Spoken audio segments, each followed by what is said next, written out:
Selon Joël Beddoes, la pièce Visage de feu est une tragédie de la décadence. Ce texte allemand a créé une onde de choc lors de sa création en 1999.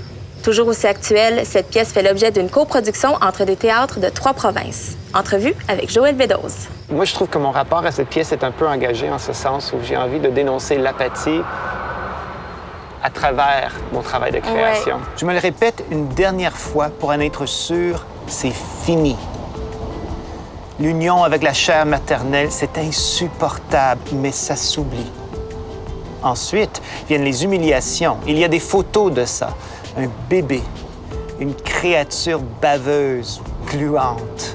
Tu présentes dans quelques jours Visage de feu au Centre national des arts à Ottawa. Joël, pourquoi cette pièce-là est-elle considérée comme étant l'une des plus troublantes du nouveau théâtre allemand? C'est surtout le propos, on parle du mal et que le mal existe toujours et dans notre monde, on aime relativiser tout, justifier tout, trouver des raisons pour excuser des comportements inacceptables, notamment chez les enfants.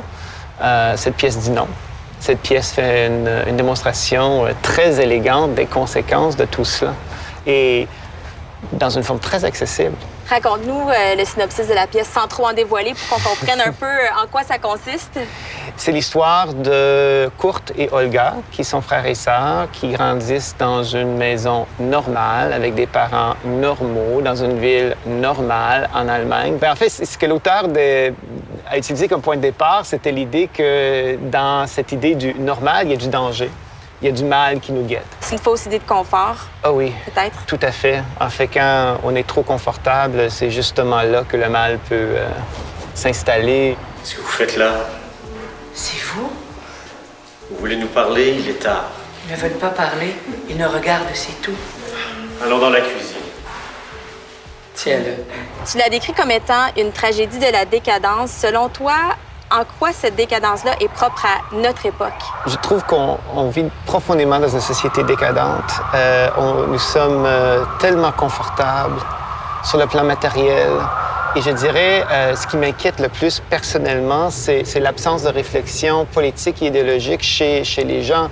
Ils choisissent des chefs en fonction d'images et non pas en fonction d'idées, à mon avis, des propos, des projets de société. Et tout ça, je trouve ça profondément décadent et ça me rappelle l'univers de la pièce beaucoup. J'ai pas l'intention de mettre la société canadienne en scène ou de faire le procès de la société canadienne. Ou de te lancer en politique. Non, non plus. Non, j'ai assez de choses à faire en théâtre.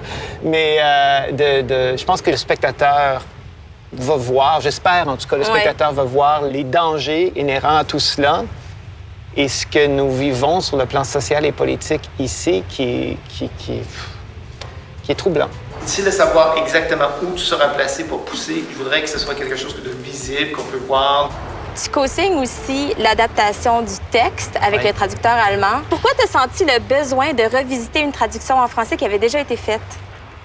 Ça, c'est une histoire incroyable. J'ai d'abord lu la traduction française hexagonale de France.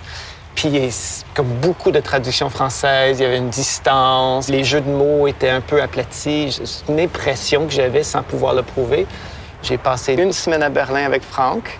On travaillait de 8 heures à 6 heures. Ouf. On y allait mot par mot, avec beaucoup de plaisir. Au théâtre, parfois, l'univers qu'on veut évoquer est dans la langue. Et c'est le cas présent. Bien, Joël Beddoes, je te félicite pour ce beau projet. J'ai très hâte de le voir et merci beaucoup d'avoir pris le temps de nous rencontrer. Ça fait plaisir. Merci. Et quand tu cries, parce que tu veux te sortir de cette crasse et te gardes de plus de bave encore et encore jusqu'à ce que tu t'étouffes et le calme revienne. Ce n'est que le début. Tout ça, c'est derrière moi.